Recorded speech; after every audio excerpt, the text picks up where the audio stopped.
Radio Grand Lac. Vos émissions préférées sont toutes sur Radio Grand Lac.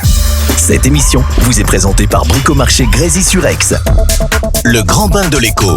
Plongez dans l'économie et le monde de l'entreprise avec Benjamin sur Radio Grand Lac.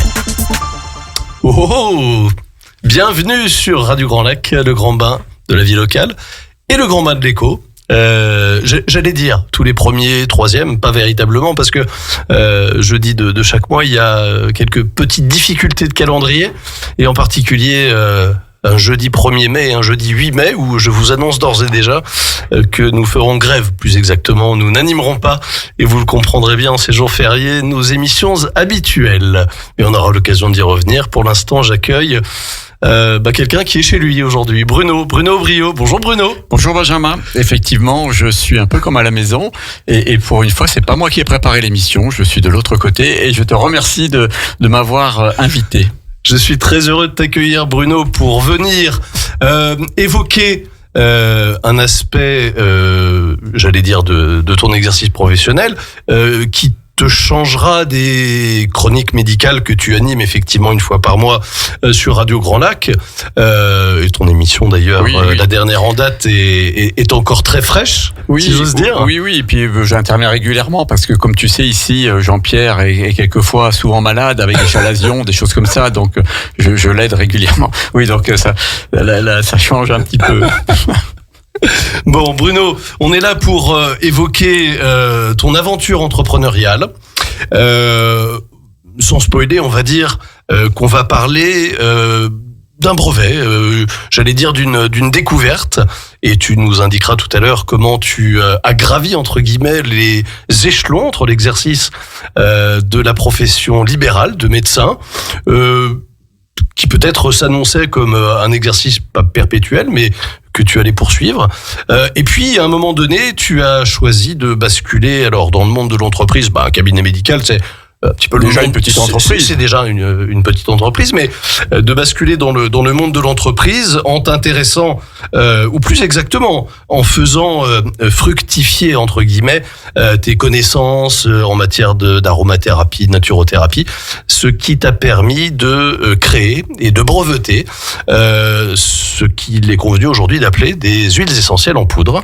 C'est bien ça. Donc, qui va nous occuper un petit moment. Tu nous indiqueras quel est le modèle que tu as choisi, quels sont les vecteurs qui t'ont permis de mener ce projet qui aujourd'hui porte deux noms, à part le tien Bruno Brio, c'est Phytogreen et Nutrazur, qui sont effectivement les deux supports qui permettent, entre guillemets, de te faire connaître. Étant précisé que tu as une grande habitude des canaux radiophoniques et télévisuels, puisque tu animes de longue date des émissions de radio et que tu es même passé à la télévision. Et je crois même que tu as rencontré quelques personnalités politiques assez importantes. Oui, parce que j'ai été reçu à l'Élysée, notamment dans le cadre de l'innovation de mon brevet. Et puis c'est un moment très très particulier pour moi de rentrer à l'Élysée, indépendamment des idées politiques que chacun peut avoir. Mais c'est un endroit qui est très impressionnant. Je suis arrivé très en avance pour me dire je vais pas. On ne fait pas attendre le président, et puis du coup on m'a mis après avoir passé les moultes contrôles, on m'a mis dans une pièce à un temps, puis je me suis dit tiens, je vais aller visiter un petit peu. Et puis là à un moment donné, un grand monsieur, pas un gros monsieur, très musclé, me dit parce que j'étais descendu d'un étage dans les couloirs, et puis il est arrivé très vite, et puis il m'a dit vous faites quoi là? Les toilettes. Il m'a dit suivez-moi immédiatement. Et après j'ai pu broncher jusqu'à ce que le président me reçoive, quoi. Voilà, donc c'était François Hollande à l'époque, ça devait être en 2016. Peut-être bien, je vais peut-être bien en 2016, je crois. Voilà, en tout cas, c'est un moment qui a bien évidemment été immortalisé. Oui. Et dans le cadre du diplôme que tu as reçu, puisque tu as été lauréat, on y reviendra tout à l'heure, tu as également été amené à passé dans un certain nombre d'émissions télévisées, notamment sur France 5. Oui, France 5 et puis BFM. Et BFM. Et puis dans les personnalités, j'ai aussi reçu le ministre de la Défense quand Monsieur Le Drian, qui était ministre, Jean-Yves Le Drian, et qui on a tous les deux, on a fait un coup extraordinaire. Si j'avais dû payer une agence de communication pour promouvoir ma marque, et puis on n'aurait pas réussi à faire un coup aussi spectaculaire, puisque je prends un peu de temps pour raconter. La visite d'un ministre, c'est extrêmement protocolé, c'est sécurisé. On répète un peu quelques jours avant, et puis celle qui organisait me dit monsieur le ministre arrivera à telle heure, vous vous mettrez devant votre bâtiment, et quand il ouvre la porte, vous approcherez, vous lui direz bonjour monsieur le ministre, et lui vous répondra bonjour monsieur Aubriot ou monsieur le président de la société, et puis après vous enchaînerez. Ok, donc moi très stressé parce que à partir du moment où le matin on est arrivé, même pour les toilettes, il y a un garde qui t'accompagne dans les toilettes et qui tu fermes pas à clé, et voilà. Et puis donc le ministre arrive. Il faut savoir qu'il y a tous les médias télévisés sont là parce qu'on est en pleine campagne électorale, la presse écrite. Et puis Jean-Yves Le Drian descend de la voiture. Et puis me dit bonjour. Alors il paraît que vous avez sorti un produit pour le sexe. Nous venions de sortir un produit qui s'appelle Boost, où il y a des huiles essentielles de gingembre et ginseng. Et moi, je suis là, je lui tiens la main et on me voit à la télé. Je suis là, je suis éteint. Je sais pas quoi lui dire parce que j'avais tellement répété dans ma tête ce qu'il fallait dire, voilà. Et Jean-Luc Drian est quelqu'un de très brillant et très intelligent. Et heureusement, il s'en est rendu compte, mais immédiatement, qu'il m'avait mis dans une situation délicate, un peu embarrassante. Et puis il me fait non, mais vous inquiétez pas, moi j'ai pas besoin. Quoique au ministère, il y en a quelques-uns qui ça ferait du bien. Et puis voilà, on a déroulé. Et le soir, au journal télévisé, tu as c'est reporté en disant le ministre de la Défense visite le laboratoire et met les armées au garde à vous.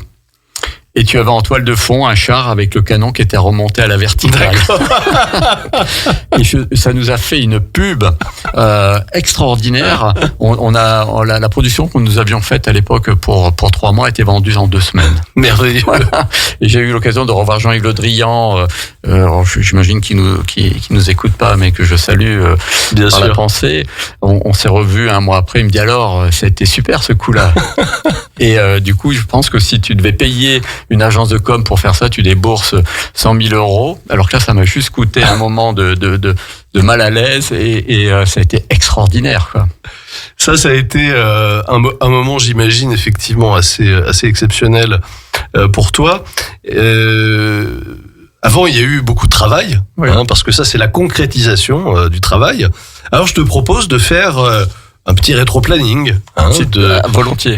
Tu as quelques dizaines d'années que tu ne fais pas. Ouais. Tu t'approches de l'âge de la retraite, ou plus exactement... ça c'est un gros mot, ça, la retraite. Non, mais plus exactement de l'âge que certains souhaiteraient, ou plus exactement dont certains souhaiteraient qu'il soit l'âge de la retraite. Mais je crois que tu as encore de très belles années devant toi, et en particulier pour continuer de mener à bien ton projet, ou plus exactement, plus qu'un projet, mais une aventure entrepreneuriale dont tu nous parleras avec beaucoup de talent tout à l'heure. Mais quand même, quand on décide de se lancer dans cette aventure, qui relève du domaine médical, paramédical, il faut avoir à l'origine une petite vocation pour la médecine. Donc je crois savoir que assez tôt, tu t'es dirigé vers cet art. Oui, à l'âge de 7 ans, lors d'une visite du médecin de famille, je me souviens très bien de son nom, c'était le docteur Requin, qui malheureusement ne doit plus être de ce monde. Et du haut de mes 7 ans, j'étais fasciné par son art et la manière, parce qu'il se déplaçait à domicile, il prenait le temps d'écouter. Et du haut de mes 7 ans, alors j'ai plus souvenir exactement le motif de la consultation, mais il me considérait comme quelqu'un à part entière, comme et pas un numéro de sécurité sociale ou une carte vitale. Et je me suis dit, en rentrant, j'ai dit à ma grand-mère, c'est ça que je veux faire quand je serai grand. Je veux faire comme le docteur Requin. D'accord. Voilà. Donc, dès l'âge de 7 ans, puisque c'est toi qui m'as donné ces indications, dès l'âge de 7 ans, tu as le souhait de réaliser des études de médecine. Donc, j'imagine que tu fais d'abord un parcours scientifique, tu obtiens ton baccalauréat scientifique, et puis tu débutes tes études de médecine. Dans quelle région? Tu es originaire d'une région un petit peu éloignée. Ma famille est plutôt originaire de la région ici, plutôt Haute-Savoie. Alors, on va pas fâcher les Savoyards. et du coup, j'ai fait mes études en Suisse. D'accord, ok, très bien. Tu m'as pas passé un petit peu de temps en Bretagne? Si, oui, j'ai passé 20 ans en Bretagne. Voilà, tout à fait. Pour ceux qui sont amateurs de foot, j'habitais Guingamp. Un club effectivement bien connu et qui a accueilli quelques matchs de Ligue des Champions grâce aux prouesses de Brest cette année. Ton parcours est relativement classique avec un certain nombre d'années de médecine et tu t'inscris à une formation en homéopathie uniciste,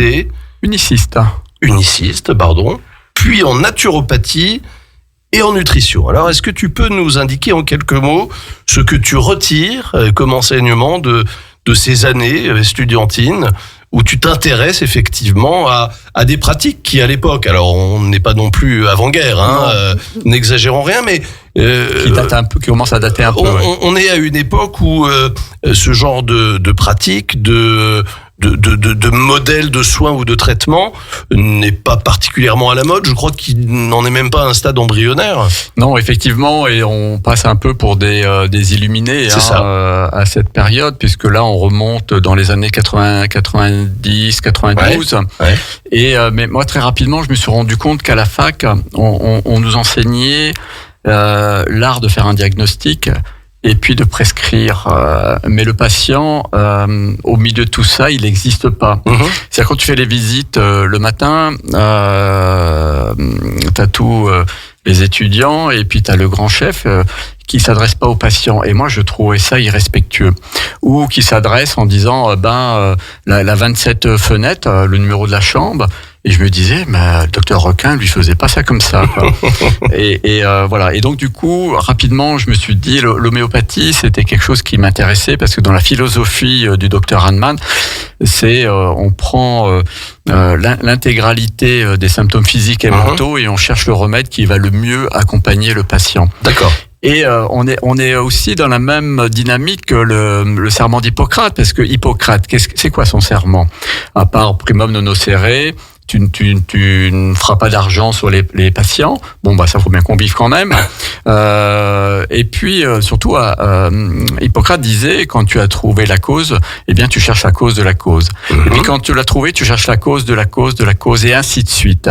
Jusqu'à ce qu'on ait pris la globalité de l'humain dans l'ensemble de qui il représente pour le traiter au mieux, quoi. D'accord. Donc, tu profites effectivement de ces disciplines qui, j'imagine, à l'époque, ne sont pas enseignées depuis très longtemps. Parce que probablement... et ni reconnu d'ailleurs. Ni reconnu, probablement parce que personne n'imagine l'enseigner à l'époque, ou en tout cas il existe un nombre de praticiens qui n'est pas très important. Mais tes études de médecine, tu les couronnes en 1996 par l'obtention, ou plus exactement après l'obtention de ton diplôme, tu t'installes en 1996 comme médecin libéral, et tu te classes en homéopathe et naturopathe. Oui. Donc tu décides de faire que de l'homéopathie, de circonscrire ton activité à ces deux disciplines. Complètement. Alors, est-ce que tu peux nous dire, pour nous qui sommes des profanes en matière médicale, ce que cela signifie? Ça veut dire que tu ne t'inscris pas dans le cadre classique, si j'ose dire, de la médecine, avec des prescriptions médicamenteuses, par exemple? Non.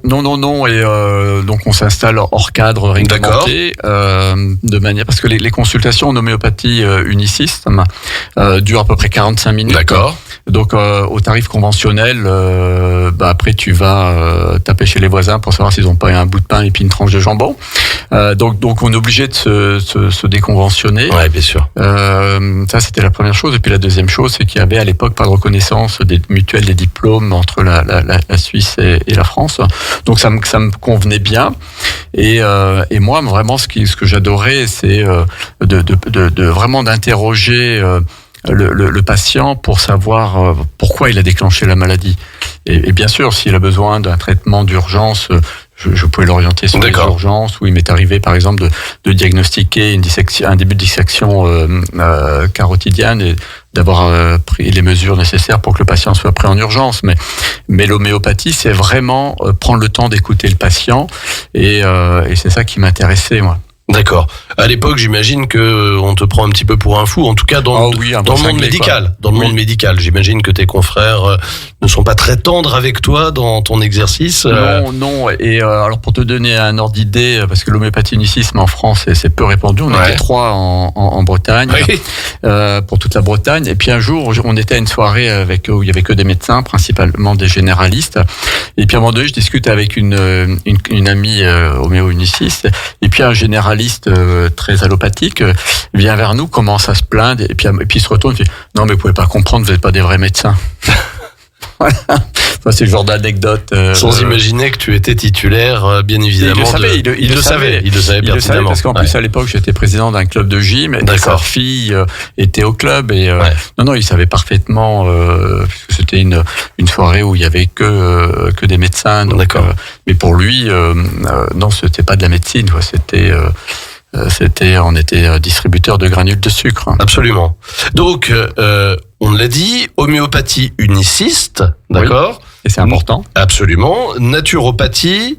Et puis, tu découvres un tout petit peu plus tard une nouvelle discipline, si j'ose dire, qui est de l'aromathérapie. Oui. Et là, on est en 2000. Oui. Je découvre les huiles essentielles d'une manière un peu particulière, puisque j'ai plutôt milité contre les huiles essentielles pour avoir eu, quand j'étais étudiant, un patient de 35 ans qui était greffé du foie suite à une intoxication aux huiles essentielles. Et les huiles essentielles, c'est une hyper concentration d'actifs. Alors, je sais pas si tu as idée, par exemple, pour faire 1 kilo d'huile essentielle de lavande, combien de plantes fraîches de lavande il faut. Alors, j'utilise précisément l'huile essentielle de lavande, et j'imagine que ça représente une concentration assez importante. Oui. On prend 700 kilos de lavande pour faire 1 litre d'huile essentielle de lavande. D'accord. Ce qui fait qu'aujourd'hui, par exemple, il y a certaines huiles essentielles, avec une goutte, je peux te tuer. Ah oui, d'accord. Avec une goutte.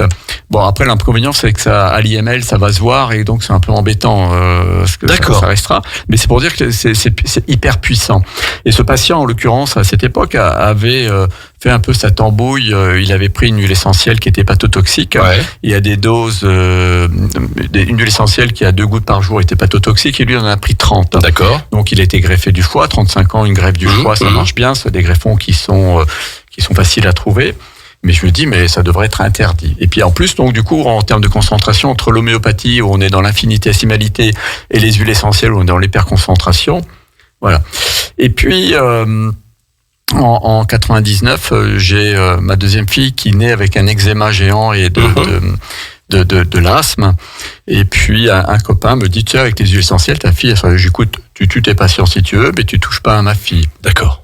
Et au bout de 2 ans, mon ex-femme me dit, on a vu je sais pas combien d'homéos, de magnétiseurs, de thérapeutes en tout genre. On en est où ? Au même point. Elle me dit, écoute, ton copain, je vais le voir. Et là où j'ai été scotché, c'est que en 6 mois, il a réglé les problèmes respiratoires. Et ça, c'est très factuel, parce que je me souviens, elle faisait de la kiné-respi. Je mets le stéto, il n'y a plus rien. Et au bout d'1 an, une peau de bébé. D'accord. Donc du coup, j'ai fait le début d'aroma en me disant, quand même, il faut que je comprenne. Voilà. Et j'ai compris que c'était un outil thérapeutique très puissant et très intéressant à utiliser, mais qu'il fallait le manier avec prudence, et surtout en maîtrisant les doses et les mélanges. D'accord, donc instruit des difficultés un petit peu dramatiques que tu rencontres avec ta fille, en plus dans un contexte de famille éclatée où il n'est jamais aisé de prendre des décisions de concert, parce que les 2 parents sont pas forcément d'accord, et prendre des décisions qui impliquent la vie de sa fille, ou plus exactement en tout cas sa santé, c'est important. Et donc tu acquiers la conviction que vous avez trouvé la bonne méthode. C'est ça, et qu'il faut l'étudier. Et qu'il faut l'étudier. À la base, je reste comme un scientifique et j'aime bien comprendre. J'aime bien comprendre les choses. Et c'est pour ça que j'ai fait beaucoup de DU, acupuncture. Enfin voilà, j'en ai quelques-uns histoire de passer le temps, quoi. D'accord. Donc là, effectivement, on est dans les années. Les primes années de ton exercice professionnel que tu vas poursuivre tout au long des années 2000. Hein. Et donc tu exerces en Bretagne à l'époque. En Bretagne, tu exerces à Saint-Brieuc. Je salue les patients parce que j'ai quelques patients avec qui je suis toujours en contact. Les briochins. Pour la petite histoire, l'anecdote. Et tu vas connaître quelques, on va dire, difficultés professionnelles, en tout cas une période de moins bien. Oui, on appelle ça un burn-out. Un burn-out, voilà. Hein, on peut l'appeler comme ça. Et évidemment, tu multiplies les réflexions sur ton avenir personnel, professionnel, et cette réflexion te conduit bien évidemment à faire des rencontres. J'imagine à consulter, à lire, à t'instruire, ce que tu as déjà fait beaucoup pour pouvoir t'intéresser à des disciplines aussi singulières que celles qu'on vient d'évoquer. Mais tu n'as manifestement pas tout découvert. Non. Puisqu'à ce moment-là, et alors on va maintenir bien évidemment le suspense, l'intégralité du suspense pour la deuxième partie de l'émission. Mais cette rencontre avec une amie homéopathe va te conduire vers la découverte de ce fameux procédé, de ce brevet que tu vas déposer, et qui est le brevet des huiles essentielles en poudre. On va y venir dans quelques instants parce que même si tout ce qu'on vient d'évoquer est évidemment passionnant, ce qui nous intéresse du point de vue de l'économie, si j'ose dire, puisqu'on est dans le grand bain de l'éco, c'est le modèle entrepreneurial que tu as suivi et qui t'a conduit d'un cabinet médical, certes avec un exercice médical un petit peu distinct de celui qu'on peut connaître habituellement, vers le monde de l'entreprise et de la commercialisation de produits, dans un esprit éco-responsable et ambitieux. C'est un peu comme ça que je l'ai défini en présentant l'émission sur les réseaux sociaux. Je propose à nos auditeurs et auditrices de faire une petite respiration musicale et de nous retrouver dans 2-3 minutes. Nous, c'est aussi la radio de l'identité locale. Radio Grand Lac. Cette émission vous est présentée par Bricomarché Grésy-sur-Aix. Le grand bain de l'éco. Plongez dans l'économie et le monde de l'entreprise avec Benjamin sur Radio Grand Lac. Oui, de retour sur Radio Grand Lac, le grand bain de l'éco, dans le grand bain de la vie locale avec Bruno Brio. On est là pour parler de Nutrazur, de Phytogreen. On a évoqué dans la première partie de l'émission ta prime carrière de médecin libéral, mais de médecin libéral en homéopathie uniciste, naturopathie et puis aromathérapie dans un dernier temps. Cet exercice donc qui a duré une quinzaine d'années, 14 ans, voilà.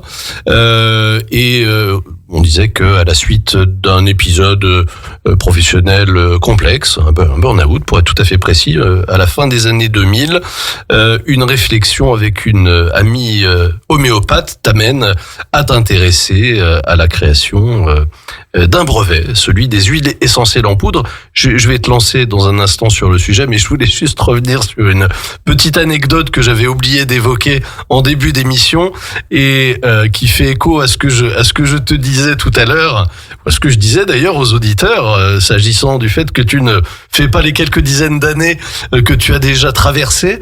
Et donc je me permets de citer la phrase qu'une patiente t'a lancée au moment où tu faisais un stage libéral.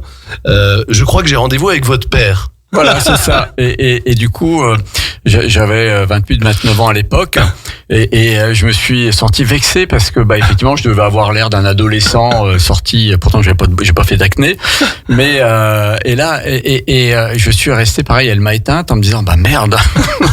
Et on me l'avait jamais fait celle-là, pardon pour le gros mot. Et puis je lui dis non, c'est avec moi, vous avez un rendez-vous. Et je voyais bien qu'elle était très dubitative dans son regard, l'air de dire je préférais plutôt avoir rendez-vous avec le père. Merci pour cette anecdote assez amusante, effectivement, Bruno. Alors, on va pas y aller par quatre chemins. Quand tu décides effectivement de réorienter ta carrière, il y a deux éléments essentiels qui entrent en ligne de compte. Tu t'ennuies. Oui. T'as pas l'impression, si j'ose dire, d'être très utile, ou plus exactement, de t'être très utile. Oui, alors c'est vrai que de tempérament, je suis plutôt quelqu'un d'hyperactif parce qu'en plus du libéral, j'étais médecin pour la fédération régionale, Fédération française de gymnastique, président d'un club de gymnastique avec 250 licenciés. Conseiller scientifique pour différents laboratoires de phyto principalement, et animateur radio à mes temps perdus. Et donc le cabinet, à un moment donné, même si les patients venaient avec des problématiques différentes, mais toute la journée, tu te lèves du bureau, tu vas dans la salle d'attente, tu accueilles le patient, tu t'assois, tu l'interroges, tu le fais passer en salle d'examen, tu l'examines, tu vas te rasseoir, tu fais la prescription, et ainsi de suite. Et malgré que je faisais ça de 7h30 à 22h non-stop, je trouvais que c'était ennuyeux. D'accord. Voilà, ennuyeux dans le sens où ça bougeait pas beaucoup. Ouais, ça bougeait pas beaucoup. Voilà. Bon. Et puis effectivement, le fait de recevoir de manière un petit peu, monocorde, des patients, t'es un petit peu difficile à supporter. En tout cas, tu ne conçois pas la suite de ta carrière de cette manière, et tu décides donc de créer un labo. Oui, un laboratoire. Parce que avant la pause musicale, tu évoquais une amie qui me dit. Moi, il me reste 2 ans avant la retraite. Il est pour question que je fasse un DU d'aroma. Mais par contre, j'entends que tu as des bons résultats avec tes patients. Est-ce que tu pourrais pas nous faire un truc pour nous qui n'avons pas envie d'avoir une formation, pour que ce soit sécurisé pour nous en termes de prescription, soit on donne un comprimé, une gélule, et que ce soit aussi sécurisé pour le patient? Eh ben, ni une ni deux. Moi, mon axe de travail depuis mes études, c'est l'équilibre acido-basique, puisque j'ai repris les travaux du prix Nobel de médecine de 1932, Otto Warburg, qui a été nobelisé sur ses travaux sur l'hyperacidose tissulaire, à ne pas confondre avec l'hyperacidose métabolique. D'accord. Et le cancer, et lui, il a démontré qu'un cancer se développait beaucoup plus vite sur un terrain en hyperacidose. D'accord. Et quand je suis arrivé en Bretagne, les patients qui étaient issus du milieu agricole me disaient nous, on le sait bien, puisque la terre, quand elle est trop acide, ça pousse moins bien. Les cochons, les poulets, les animaux, quand ils sont acides, on a un taux de mortalité plus élevé. D'accord. Et voilà. Et donc, du coup, j'ai découvert en premier temps une algue fossilisée qui est le lithotame. Et puis donc, à ce moment-là de mon arrêt, je me suis dit, mais pourquoi on n'associerait pas le lithotame avec des huiles essentielles? Et voilà, et ça va démarrer de ça un peu un matin. Je me suis levé avec cette idée un peu farfelue. Et puis pendant 9 mois, j'ai travaillé pour faire absorber. Alors maintenant, c'est plus le lithotame, mais c'est la poudre de coquille d'huître ou de la coquille d'huître. Faut s'imaginer que c'est un carbonate de calcium, c'est du sable. Et du coup, mon idée, c'était de faire rentrer les huiles essentielles dans le sable. D'accord. Alors, la différence entre la silice du sable et le carbonate de calcium, c'est que le carbonate, lui, est plein de micro-aspérités. D'accord. Et le procédé que j'ai mis au point et qui a permis, c'était de faire rentrer les huiles essentielles sans les dégrader, dans ces micro-aspérités, de manière à avoir un système, ce qu'on appelle en anglais drug system delivery. C'est-à-dire que ça va passer l'estomac sans être dégradé par l'acide chlorhydrique, et on aura une absorption facilitée au niveau de l'intestin. D'accord. Et là, on supprime tous les risques de surdosage, puisque le patient... Lié aux huiles essentielles classiques. Lié aux huiles essentielles classiques, parce que les huiles essentielles classiques... Liquide, le Codigoutte, j'ai jamais compris pourquoi personne n'a trouvé un Codigoutte qui fonctionne bien. Ça coule pas bien, on secoue, il y a 3 gouttes. Et puis les patients se disent, ce sont des plantes, 1, 2 ou 3, c'est pareil. C'est pas faux. Sauf que répéter dans la journée, compte tenu de la charge d'actifs qu'il y a... Et de l'hyperconcentration. On peut peut vite arrêter à une dose qui soit toxique. D'accord. Et en plus, on peut avoir des mélanges qui soient délétères. C'est-à-dire qu'on sait que, par exemple, si tu mélanges une huile essentielle riche en phénol avec une huile essentielle riche en 1,8 litre de cinéole, ces deux molécules associées créent un bronchospasme. Et ça paraît un détail, mais chez un asthmatique, ça peut être dramatique. J'imagine. Et là, donc du coup, on sécurise pour tout le monde. D'accord. Donc, tu comprends assez rapidement que tes compétences médicales vont devoir être complétées par des aptitudes entrepreneuriales, donc comptables, juridiques. Alors, tu sais pas forcément tout faire. Ah non, je sais même pas faire. De ce point de vue, d'un point de vue fiscal, du point de vue de ta propre protection sociale de dirigeant. Ah non, moi j'étais dans un univers, je dirais, protégé. C'est ça. Avec un comptable qui faisait ma comptabilité, qui est somme toute une comptabilité simple. Ouais. On a un peu de sortants, mais principalement des entrants. C'est ça. Voilà, et un bilan, je sais même pas. Le comptable me parlait, me faisait inviter un bilan en me disant, non, mais ça m'intéressait pas du tout, quoi. Ouais. Voilà. Et là, il a fallu. Et là, tu commences à t'intéresser, bien évidemment, à un modèle, à un projet. À partir du moment où tu brevettes cette huile essentielle en poudre, qui va donc se décliner en autant d'huile essentielle qu'il y a de plantes, de végétaux parce que qui peuvent en receler. Bah oui, parce qu'actuellement chez Nutrazio, on a 23 références. D'accord. Qui sont basées sur le même principe, la poudre de coquille d'huile sur laquelle on met une synergie d'huile essentielle avec des objectifs thérapeutiques différents. Et donc cette technologie, je me suis dit, il faut que je la brevette. D'accord. Et pareil, un brevet, je savais que ça existait, mais parce que dans le milieu médical, les médicaments sont tous brevetés, protégés. Et je me suis dit, parce qu'au départ, comme je suis pas auvergnat, mais un peu radin, je me dis, je vais essayer de faire moi-même. Tu sais qu'on dit la même chose de certains Savoyards. Ah oui. Ceux qui sont situés d'un côté, dans une vallée. Oui, je vois laquelle vallée. La vallée du célèbre couteau. C'est ça. Et rapidement, je me suis dit non, il faut que je passe par un cabinet spécialisé en propriété intellectuelle. D'accord. Et quand l'avocat qui m'a reçu m'a expliqué le procès, je me dis ah ouais, tout seul, tu peux pas faire. C'est un petit peu complexe, la propriété intellectuelle. Et quand je vois le travail qu'il a fourni et les allers-retours entre l'INPI et puis son cabinet, et que lui me disait bah tiens, là il faut que vous me donniez des informations sur ça, et je réécris et je disais mais c'est simple. Voilà, vu de ma chapelle, ça paraissait simple. Ouais, donc il faut un accompagnement qui est effectivement important, qui va bien au-delà de l'établissement d'un bilan. Et je dirais que ton univers va quand même être modifié, va changer à partir du moment où, te présentant à un concours, tu le remportes. Oui.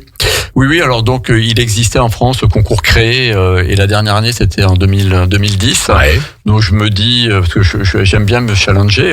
Actuellement, je suis aussi candidat dans plusieurs concours. D'accord. Et j'en ai gagné quelques-uns, et j'en ai un international, mondial, là sur lequel je suis en lice. Ouais. Et le concours créé, donc on passe devant 10 personnes, deux jurys de 10 personnes, et on se fait cuisiner pendant 1 heure sur le projet, sur voir si l'innovation notamment tient la route. Donc il y a des scientifiques, là il y avait des pharmaciens, et puis il y avait un comptable. Et puis première question qu'il me pose, il me dit expliquez-moi votre BFR. Alors je le regarde en disant BFR. C'est une marque de radio. Ouais. Tu sais que c'est sur quelle fréquence? Parce que il y a Radio Grand Lac sur 92.1. Et puis il me dit quoi? Vous savez pas ce que c'est un BFR? Je dis non. Puis je sais plus quel mot scientifique médical je lui sors. Je dis et ça, vous savez ce que c'est? Il me dit non. Je dis un point partout quoi. Et bon, ce qui m'a pas empêché de remporter le concours, parce qu'à laquelle il y avait quand même des sous. Hein. Et là, je me suis dit, en sortant de ce concours, je me suis dit, il faut que je fasse une formation en compta. Parce que le business, le prévisionnel, je l'avais confié au comptable qui me suivait en libéral. Et lui, il m'avait posé des questions, puis il m'avait dit, tiens, pour le concours, tu passeras ça. Mais moi, j'ai même pas ouvert les pages en me disant, mais il y a que des gros mots là-dedans, ça m'intéresse pas. Et là, je me suis rendu compte que si tu veux être chef d'entreprise, il faut que tu t'y intéresses et de près. Bien sûr. et de très près même. Donc le business plan, hein, bien sûr, le prévisionnel. Lorsqu'on se lance dans une aventure entrepreneuriale, on a besoin d'un certain nombre de partenaires, experts comptables, avocats, notaires. Il y a toute une série de professionnels qui sont conseillers en propriété intellectuelle, qui sont absolument indispensables par encore une fois, leur expérience et leur expertise. Leur formation, voilà. Ce sont des professionnels qui ont une formation. Ils nous viendraient pas à l'idée de demander au boulanger si j'ai un symptôme, qu'est-ce qu'on fait, quoi. Et je crois qu'il faut respecter toutes les professions. Absolument. Et qu'on peut pas, on peut pas tout connaître. Alors moi, je connais un médecin qui lui un parcours atypique.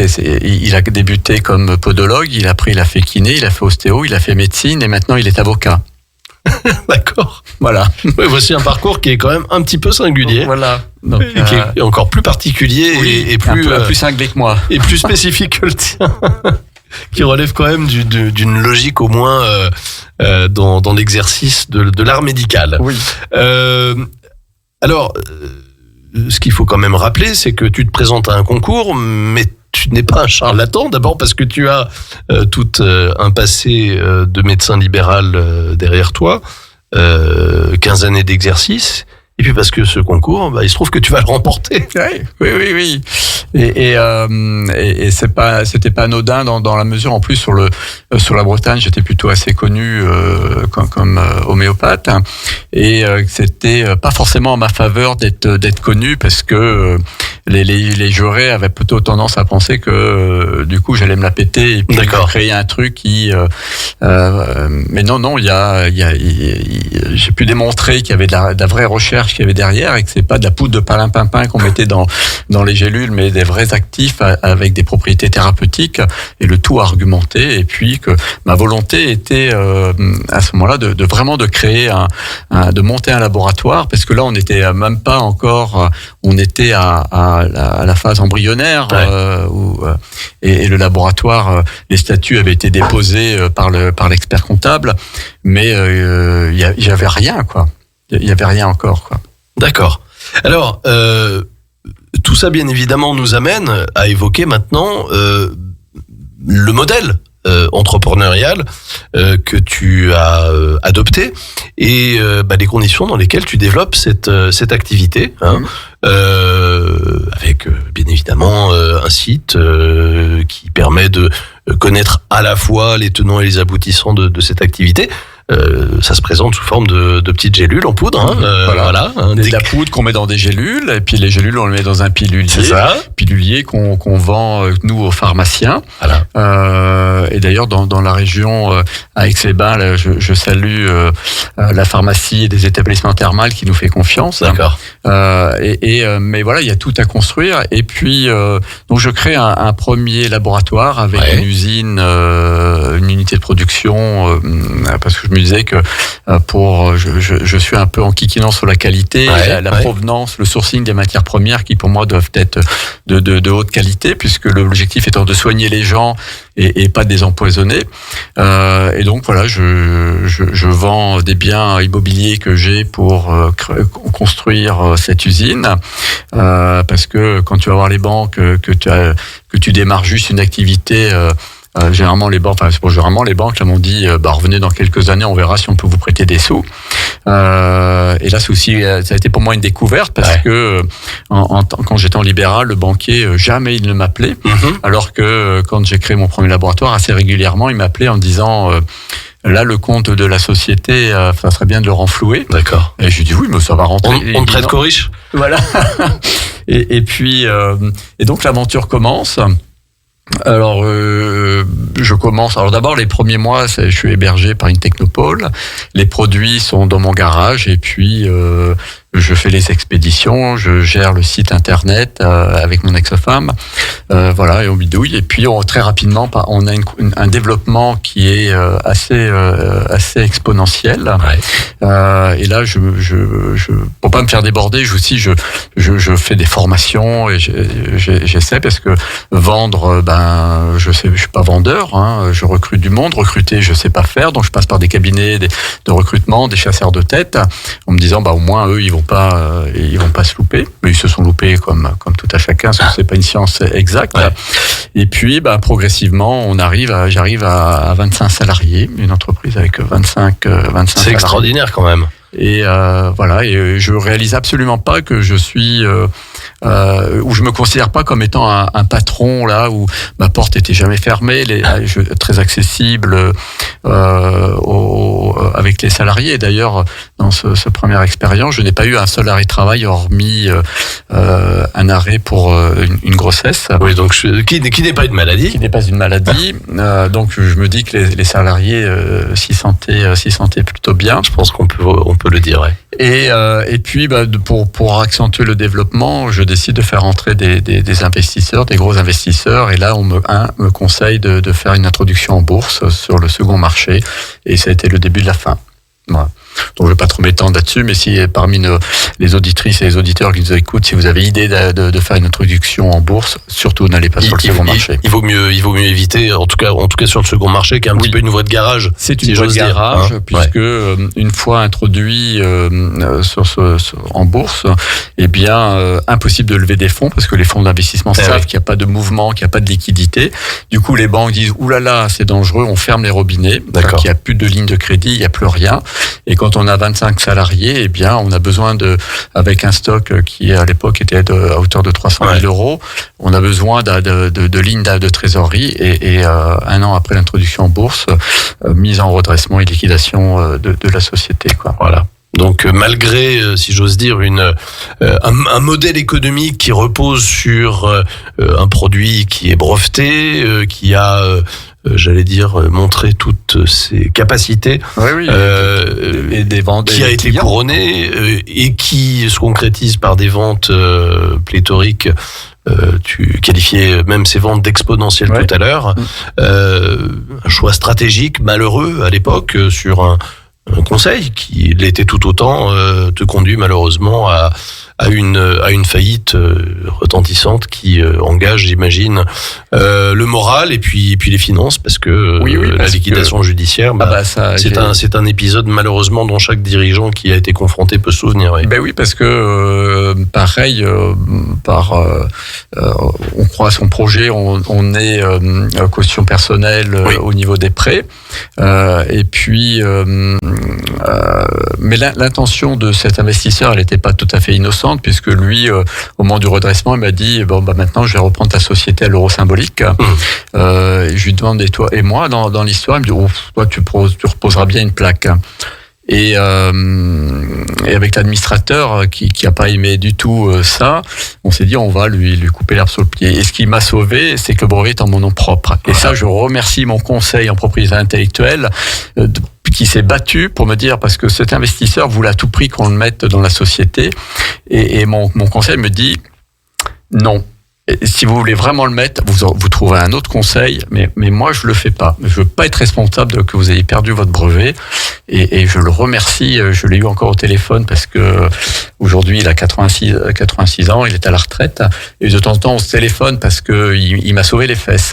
Conseil plus qu'utile. Je voudrais simplement rappeler que d'un point de vue juridique, si le brevet avait appartenu à la société, il aurait appartenu au fonds de commerce de la société. À partir du moment où la société est liquidée judiciairement, elle n'a plus d'existence. Et elle est reprise. En tout cas, pas d'autre existence que par l'intermédiaire de son liquidateur qui a vocation à céder les actifs qui restent pour payer les dettes qui n'ont pas été honorées. Et bien évidemment, tu aurais perdu tout droit sur ce brevet que tu as au contraire conservé et qui t'a permis de rebondir dans des conditions différentes, avec un modèle économique différent, un business model totalement différent, et encore merci Bernard Flavneau, parce que si aujourd'hui je suis pas SDF, c'est grâce au fait que la propriété intellectuelle m'est restée.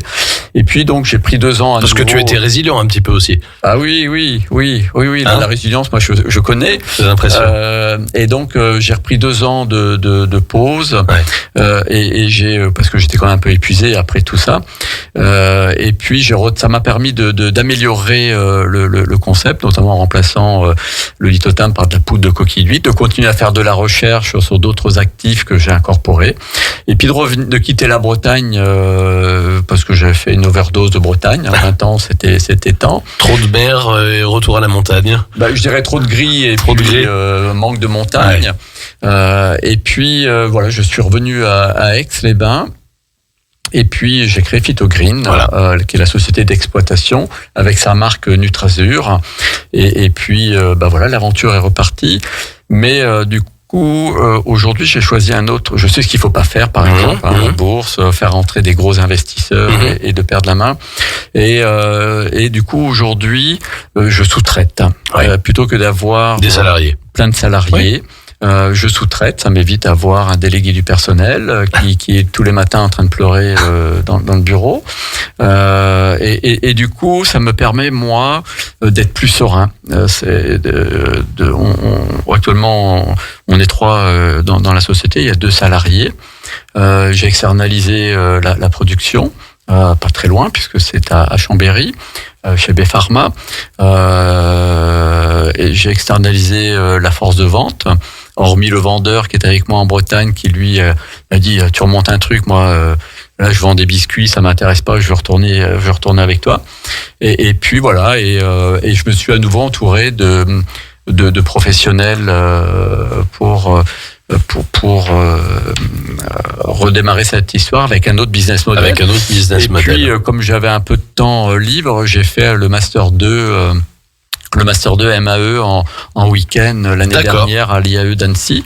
Donc, nous avions cours tous les week-ends. Institut d'administration des entreprises. C'est ça, à Annecy. Voilà. Et je remercie aussi mes collègues de promo qui m'ont permis de tenir jusqu'au bout, parce qu'en milieu d'année, quand on finit les cours à 21h, le vendredi soir, après avoir fait une semaine, un peu beaucoup. Et que le samedi matin, il faut redémarrer à 8h.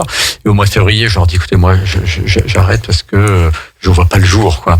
Et puis, ils m'ont tous porté, et je les en remercie, et voilà. Donc, du coup, ça m'a permis aussi d'acquérir d'autres compétences, et puis, de continuer à progresser. C'est une belle histoire que tu nous as racontée, Bruno, une histoire qui se déroule en 3 phases, ou plutôt 4, si on compte bien évidemment toutes tes études médicales, avec cette spécialisation dans des disciplines qui, à l'époque de tes études, et je rappelle que cette époque, c'est pas non plus l'entre-deux-guerres ou l'an de grâce, mais tu as su t'intéresser à ces pratiques, à ces disciplines à l'époque peu courues, voire complètement ignorées. Tu as fait, j'allais dire, tes classes en tant que professionnel libéral, et puis tu as voulu t'émanciper de cet exercice pour découvrir une aventure entrepreneuriale qui a été belle, qui a été probablement d'ailleurs un peu grisante.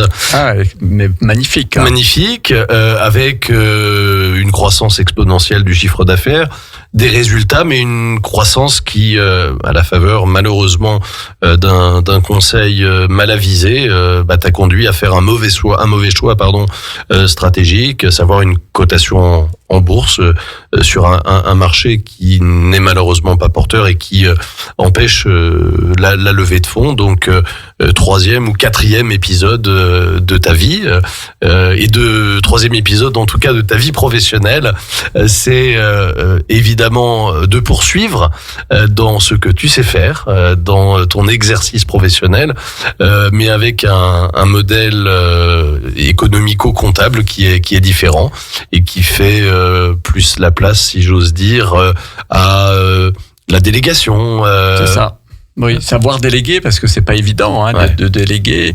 Et ce nouveau business model, il est bien. Et tu parlais de résilience. Et effectivement, parce que je suis passé d'une grande maison sur 3 niveaux à un appartement de 60 mètres carrés. Mais c'est très bien.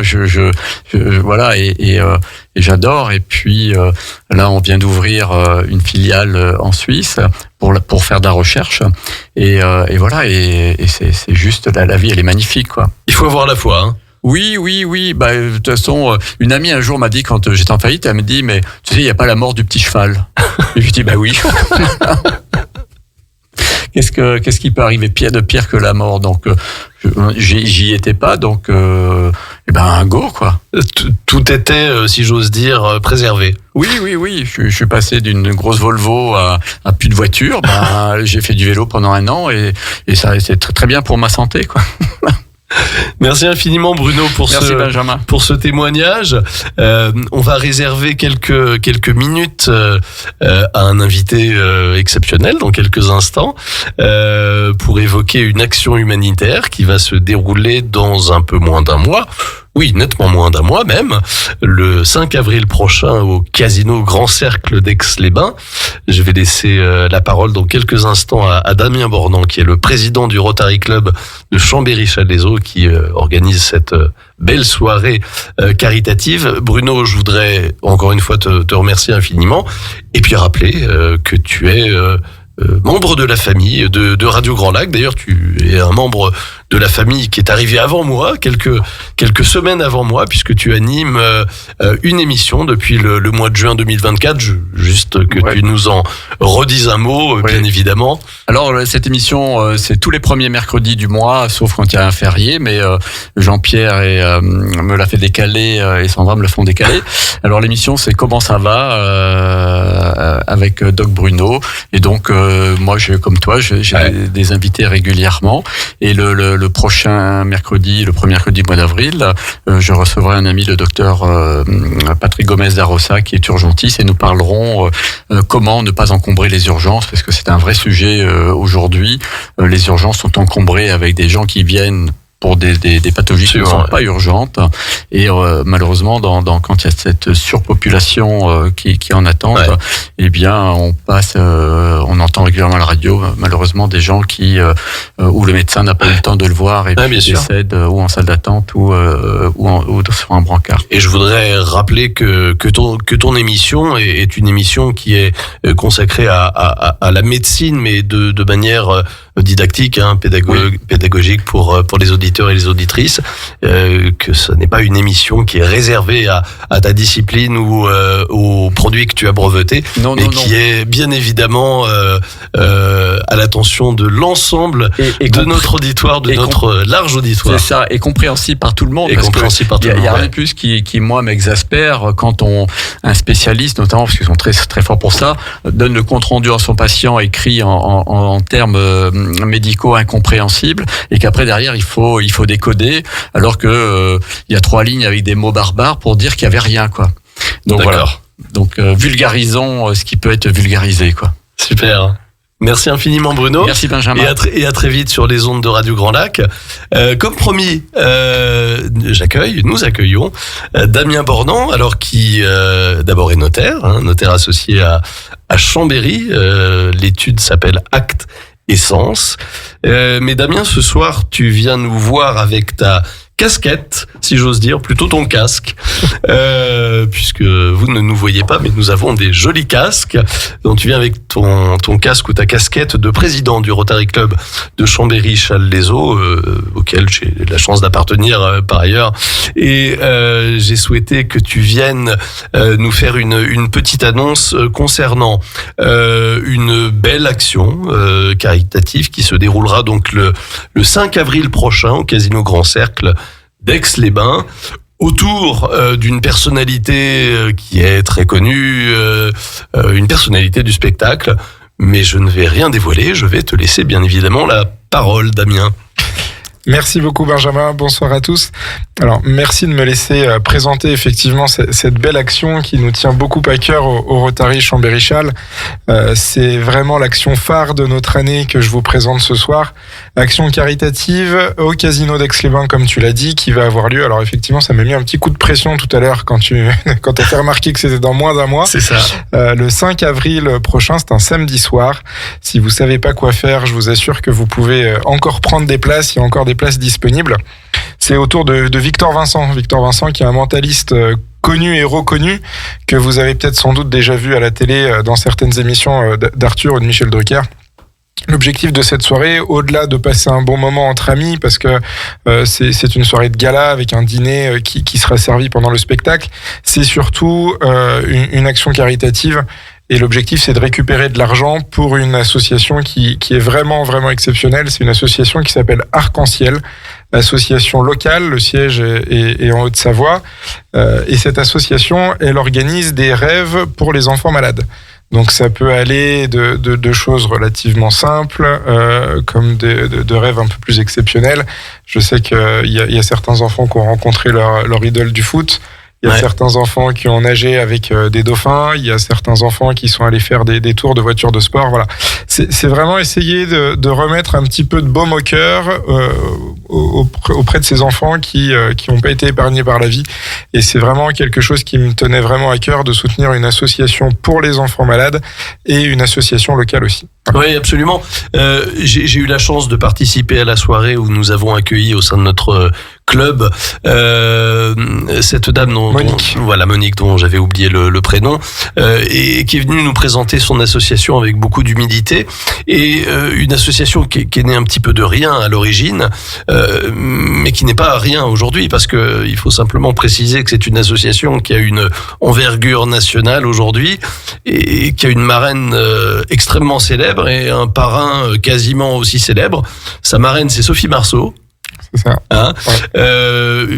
Qui a été sollicitée il y a quelques années et qui, j'allais dire, joue un rôle absolument moteur et extraordinaire au sein de cette association qu'elle promeut à chaque fois qu'elle le peut dans le cadre de ses activités professionnelles ou dans sa vie personnelle. Et puis le parrain qui est un petit peu plus jeune et qu'on connaît tous, c'est Christophe Willem, un chanteur alors la jeune génération, un petit peu moins aujourd'hui, hein, mais qui en tout cas développe autant de zèle pour aider cette belle association que nous sommes très heureux de promouvoir, et pour faire une belle action et récolter des fonds, il faut un beau spectacle. Exactement, il faut un beau spectacle. Le spectacle, c'est absolument certain qu'il sera beau. Donc on compte vraiment sur le plus grand nombre possible. N'hésitez pas à prendre vos places. On diffusera peut-être l'affiche pour que vous puissiez avoir les coordonnées pour qu'on puisse réserver ces places. Franchement, ça va vraiment être un moment exceptionnel et la cause est belle. Donc il y a vraiment juste aucune raison de louper cette soirée. D'accord. Est-ce que tu peux nous donner quelques indications sur les modalités de réservation, étant précisé que ça se déroulera donc dans le grand salon. Ouais, c'est ça. Salon Victoria. Pas Lamartine, le salon Victoria du casino Grand Cercle, autour d'une 60aine de tables. Absolument.